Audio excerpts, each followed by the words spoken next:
Imagine a seguinte situação. Você não consegue gerir sua turma, sente que os seus alunos não estão engajados com você nas aulas, perde a paciência facilmente e sente também que não consegue influenciá-los. Meu nome é Daniela Rossana, sou pedagoga, psicopedagoga e hoje nós vamos falar como ser um profissional de alta performance.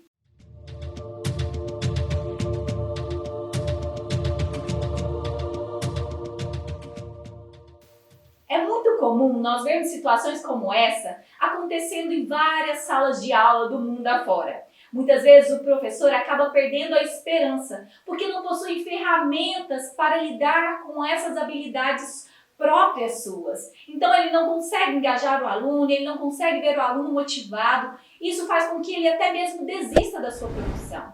Se você já passou por isso ou tem passado, dê o seu like, se inscreva no canal e compartilhe esse vídeo com o maior número de pessoas. Quem são os professores que sustentam uma cultura de alta performance nas escolas? Geralmente são os professores proativos, professores que compreendem a visão da escola, eles são resilientes e inteligentes. Para sustentar uma cultura de alta performance, o professor precisa se basear em 5 alicerces. Quais são esses alicerces, gente? Primeiro, disciplina. Como assim? Todo professor, para ter um bom rendimento pedagógico de conteúdo, ele precisa ter a disciplina de sua sala de aula. Ninguém consegue aprender em uma sala totalmente bagunçada, sem regras, sem cumprimentos de metas para cada um dos alunos. Isso, de fato, é impossível. Por isso, você precisa investir nisso. Ou seja, você precisa ensinar os seus alunos a como você gostaria que eles se comportassem. Porque muitas vezes, o que acontece? A gente cobra muito dessas crianças, mas às vezes a gente não as ensina como conduzir, como se comportar na sala de aula. Como é que você gosta que a sua sala fique? Como que você quer que esses alunos se comportem? Qual que é o momento que eles devem participar? Então, antes de tudo, estabeleça essa disciplina. Como, por exemplo, eu vou dar um exemplo aqui bem básico para vocês. Eu não falo quando outros estiverem falando. Eu não explico o conteúdo enquanto tiver uma criança sequer conversando. Eu me encosto no quadro, coloco as minhas mãos para trás, fico em silêncio até que a sala permaneça quieta. Isso é uma estratégia. Aos poucos, os alunos vão percebendo a sua conduta e a forma como você rege, como você gerencia essa turma. Isso é fundamental para o seu sucesso. Gerir, nós falamos de gerir, não é mesmo? Ensinar é você o quê? Fazer do jeito certo. Como que você gostaria que eles mantessem sua mesa organizada? Então, você, professor, mantenha a sua mesa da mesma forma. É que muitas vezes a gente quer exigir coisas dos nossos alunos que nem nós mesmos fazemos. E muito mais do que nós falarmos é o que eles verão em nós. Isso é fundamental. Então, dê a eles a oportunidade de ter autonomia, de conseguir fazer com as suas próprias mãos, de ter a oportunidade, dê a eles a oportunidade de errarem, porque muitas vezes a gente só quer o acerto. Mas vai existir momentos em que eles vão errar também. E é preciso ter a sua intervenção para ensinar, para gerir esse momento e para explicar a eles as consequências, como por exemplo, se não fizer a tarefa de casa. Se uma criança deixa, um aluno, um adolescente, seja lá o que for, que idade for, deixa de fazer uma tarefa e não tem consequências, é provável que ele sempre vai deixar. Mas se existe uma consequência e essa consequência foi explicada anteriormente, é possível que esse aluno vai se desenvolver com muito mais excelência.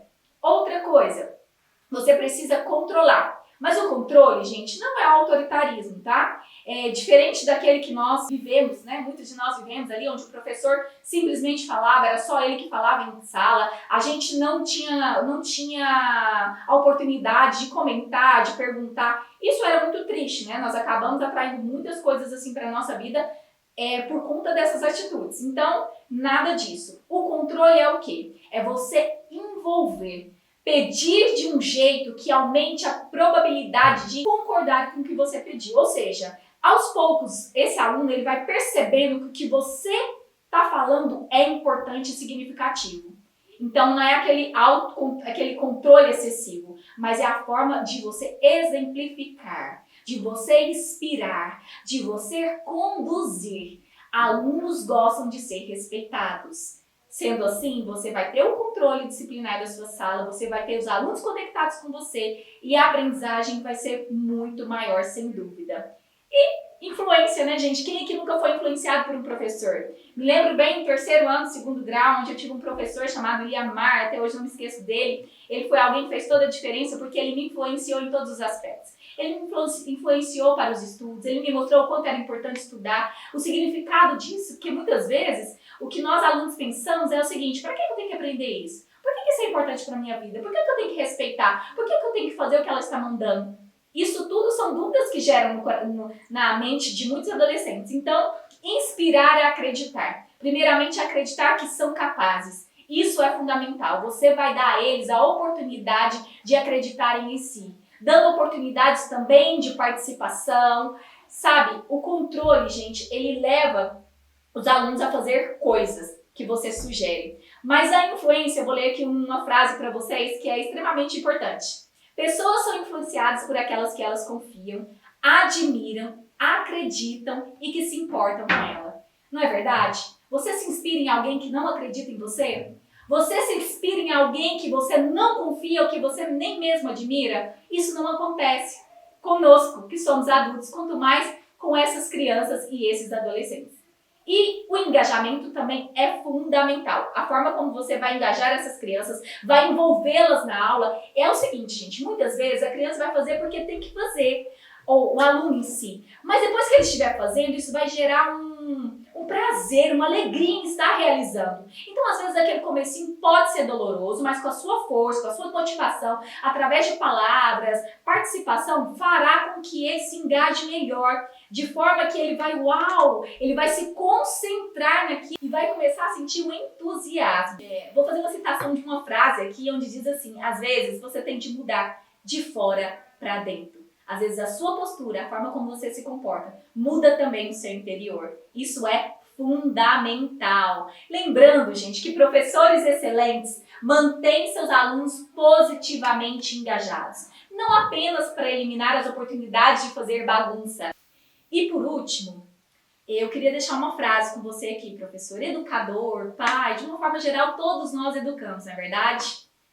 E no momento que nós estávamos aqui produzindo esse conteúdo para vocês, essa frase se encaixou muito bem para esse momento. E eu queria ler aqui para vocês. Professores excelentes mantêm seus alunos positivamente engajados, não apenas para eliminar oportunidades, para fazer bagunça, mas porque depois de um tempo eles começam a pensar sobre si, mesmos como pessoas positivamente engajadas. Lemov. Esse autor é maravilhoso. Ele é autor do livro Aula Nota 10. Se você tiver a oportunidade de ter esse livro em mãos, ele é uma grande ferramenta para te auxiliar no dia a dia em sala de aula. E se você quiser saber mais sobre esse conteúdo, na descrição desse vídeo deixamos alguns links que você poderá ter acesso para entender melhor esse processo. Se tiver ficado alguma dúvida, gente, pode perguntar. Nós vamos ter o prazer em respondê-los. Resumindo, então, como me tornar um profissional que tem uma cultura de alta performance. Eu vou dar para vocês 5 passos. Vamos lá? Primeiro, disciplina. Segundo, gestão. Terceiro, controle. Quarto, influência. E por último, engajamento. Isso fará toda a diferença. Isso fará de você um profissional excelente e brilhante. Um grande abraço e nos vemos nos próximos vídeos.